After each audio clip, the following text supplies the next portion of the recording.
Mutatom, hogy kell készíteni a beiglihez a kétfajta tölteléket. Tradicionálisan Magyarországon a karácsonyi beiglihez mákot használunk, vagy diót. Tehát mákos beigli, diós beigli. Ez a kettő slusz.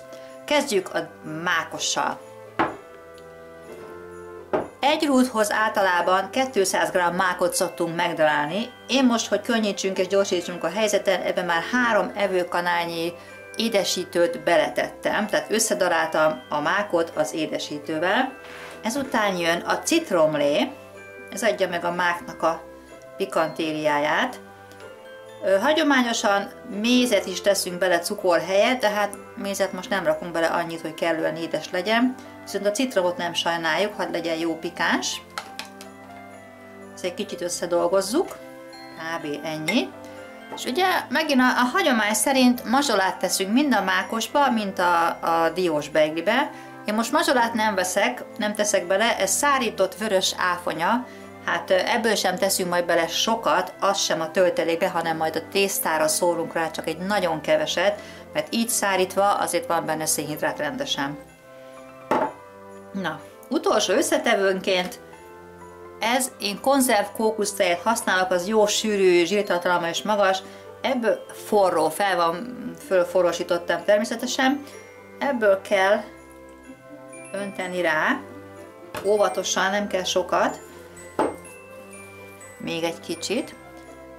Hagyományosan elkészítve egyszerű tehéntejet adunk hozzá felforralva, illetve még a régi időkben felfőzték a tölteléket, tehát mákostól, mindenestől forralták egy kicsit. Hát azok az idők már nem járnak erre. Tulajdonképpen a mák töltelék kész van. Akkor jó, hogyha nem nagyon nedves, tehát azért gondolj bele, ezt még rá kell tenni egy tésztára, a tésztát nem szabad, hogy átáztassa, úgyhogy kb. Ez az állag. Jó, kész. Jöhet a diós. Itt a dió töltelékünk, szintén egy rúdhoz ez 200 g darált dió. Ehhez is hozzátesszük a 3 evőkanálnyi édesítést. Citrom nem kell bele. Annak idején, tehát megint mondanám, hogy hagyomány szerint sárga barack lekvárt raktak bele. Na de, hát azt ugye mi nem használunk. Szintén van vörös áfonya lekvárom, minden nélküli, nagyon-nagyon savanyú, viszont az édességgel együtt kitűnő lesz. Tehát ebből fogok majd, nem, a hagyomány szerint, bocsánat, belekeverik, és ez adja meg a szaftos állagát a tölteléknek. Most ezt én nem keverem bele, mert pár évet csináltam, és rózsaszín színű lett az egész töltelék, amit nem szeretnék, hanem majd a tészta aljára fogunk egy nagyon vékony réteget felkenni, és úgy kerül rá a dió töltelék, úgyhogy ezt most csak félretesszük.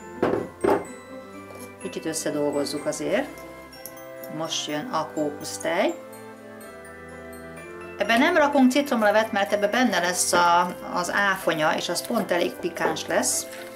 És ugyanúgy mazsola helyett a vörös áfonyát sem rakom bele, ez most így lesz minden nélkül. És úgy érzem, hogy ez is kész van. Igen, az állag pont olyan, mint a mákosnál, szépen kenhető, nem túl lágy, nem túl kemény.